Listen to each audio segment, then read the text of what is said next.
Trigger and inspiration are the same thing. They're the same force. They move in the same direction. Both trigger and inspiration create redirection. They're keys to creating.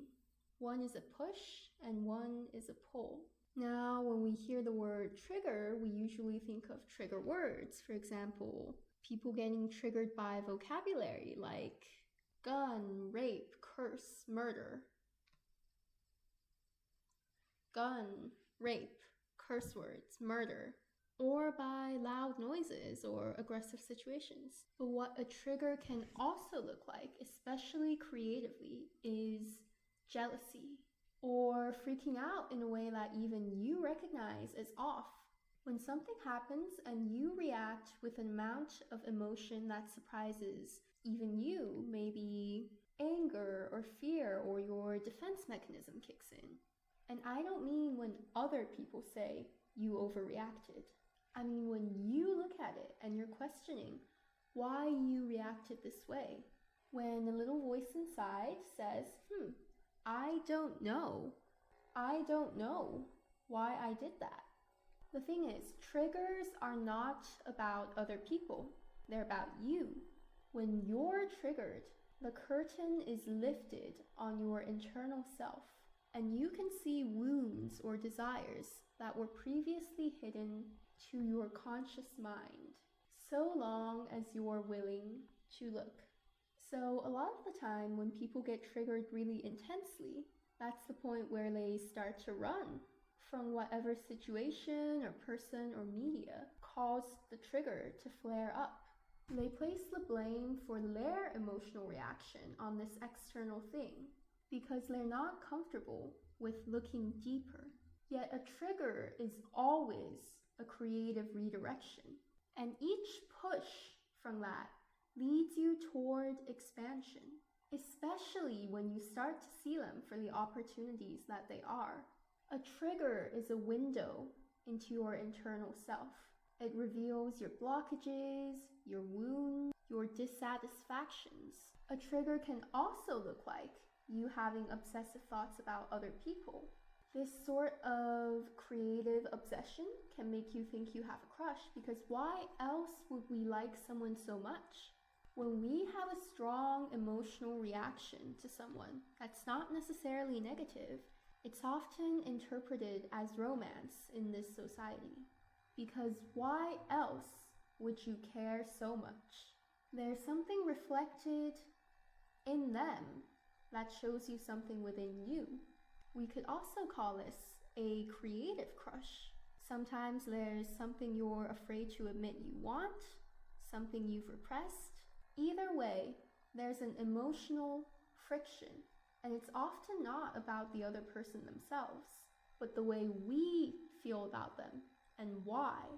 I've personally experienced this before, being confused about whether I like someone or whether I just want a certain attribute of theirs in myself. There's been situations where it was them triggering a repressed part of me that I wanted to embody. Sometimes it's both.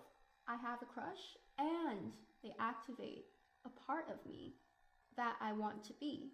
But when thoughts get heavy and obsessive and I start projecting a lot of emotions, that's when I know there's something internal coming up. So I've experienced scenarios of people where I knew I definitely wasn't sexually or romantically interested in them. But for some reason, I also just couldn't stop thinking about them. And it was because they revealed some attribute of myself that I didn't want to face, or something I hadn't admitted or realized I wanted. For example, there was this time that I would have obsessive thoughts over a person who is really silly and lighthearted and had a good sense of humor, because I really needed that in myself, in my life. I needed to lighten up and laugh for myself to let that silly side of myself out. Or sometimes the person I was thinking about would have a skill that I really wanted to practice and learn, but I was still afraid to go try it, and that was the reason I was drawn toward them. Once I was able to reintegrate the shadow parts of me, the obsessive projection coming from me toward them disappeared, and I could see more clearly what I had wanted within myself, a mirror of you. There are no exceptions to this. All external experience comes from internal projection. Our power comes from learning to realize when that projection is beneficial to us. Like when we take a realization that comes from a trigger and turn it into creative action, as opposed to telling ourselves that our creative power belongs to or stems from other people. Creative energy is life force. When your creative energy is blocked up, you can feel like you're not truly alive. You can feel dissociative. Repressed creative energy is not being willing to admit what you notice in people reflects yourself. What you obsess over reveals you. That's why we get so uncomfortable hanging around certain people sometimes. Triggered, not just plain dislike or don't vibe with them. I mean specifically when the thoughts get obsessive. You keep thinking about it, it keeps bothering you after the encounter is over. You're shown a piece of you that your conscious mind doesn't necessarily want to look at. The discomfort rises because your reality has become inconsistent. And you know, if you were to look closer, the structure of your reality and its rules would change. Triggers show you where your self-concept is inconsistent. The way to differentiate between a trigger and just a plain dislike is a trigger nags at you. It stays on your mind disproportionately. If you just don't like something, you walk away, and then you don't have any emotional attachment to that thing. That's not really a trigger. Triggers bother you. They're difficult to ignore or let go of because they're within. For example, if someone calls you a liar and you know you're an honest person, then you know that's not about you, that's their misconception. But when someone calls you a liar and you're not confident in your own truth or what you believe, you might have a really strong emotional reaction to it. And it becomes about you and yourself because it's touching on a point within you that's sensitive, as in not yet explored or not healed, a part of your self-concept that's not yet stable. Obsessive thoughts without action are creative outsourcing. A lot of blocked creatives tend to outsource their creative energies into projections or obsessions with other people or external phenomena, and then subconsciously tell themselves the excuse, if I can change this person, or if I can impact this external situation, then I can avoid doing the internal processes to change myself in the way that I want to be changed creatively. When you project everything onto someone else, you get to tell yourself that this is not about you. You don't have to look. You don't have to face yourself. Often because we're afraid to look within, situations are obscured and unclear. The fear is that once you lift the curtain, there's no going back. What if you see something so horrible within yourself that you can't live on anymore? What if your life falls apart because you admit that desire you've been repressing? There are blocked creatives who outsource their creative flow, and they tend to do this in one of two ways, both of which give their own power away. One is pouring out that excess of creative energy into other people's projects. And there's always a sense of dissatisfaction with this. They are distracting themselves, not truly letting the energy go where it wants to go, pouring into other people without making any of their own art. Then there's people who practice energetic vampirism, plagiarism, even in some extreme cases, sexual assault. Because sexual energy is also a facet of creative energy. When a person commits sexual assault, they are trying to steal someone's life force.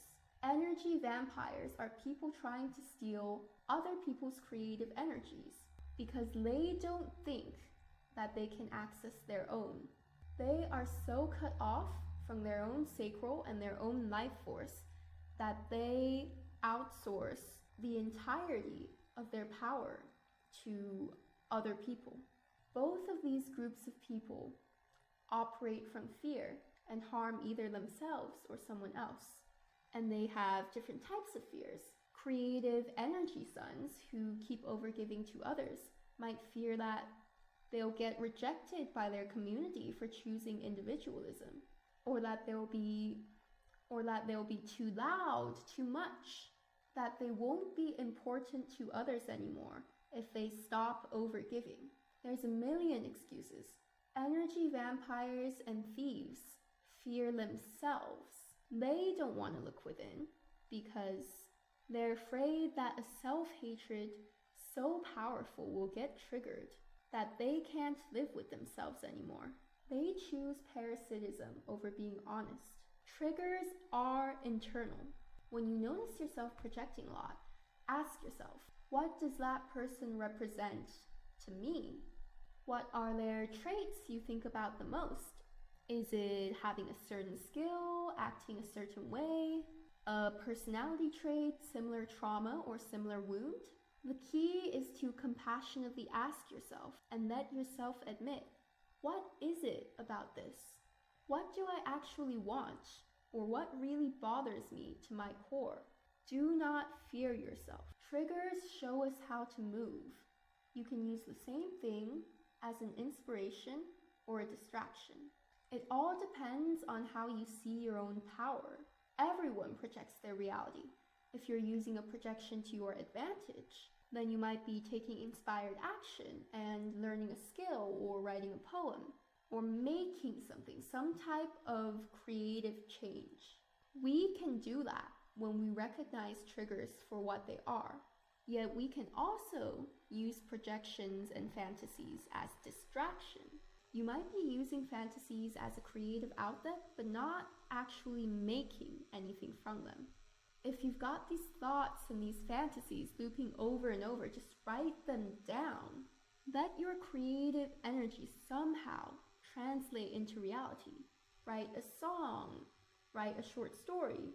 When you project and outsource that creative energy without channeling it into actual creation, you give your creative power away.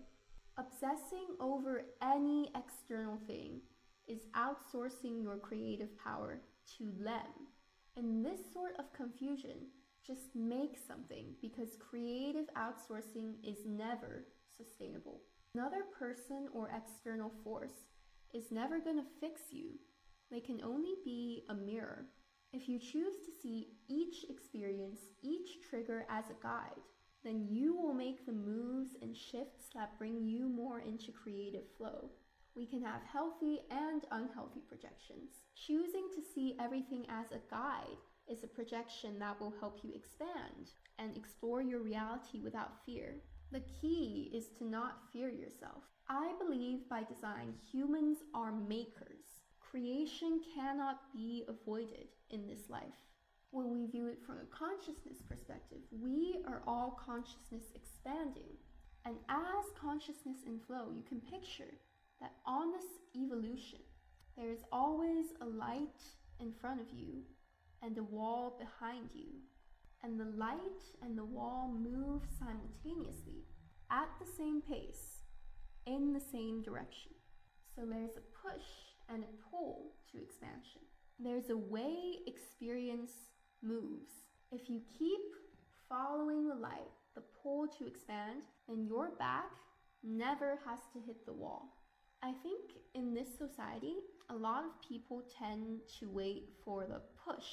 They expand when they're forced to, because it can feel scary to just follow inspiration when we can't see what's ahead. It can feel unreasonable and illogical, and it's not what most people take action from. A lot of us change when we're forced to. We wait for the push.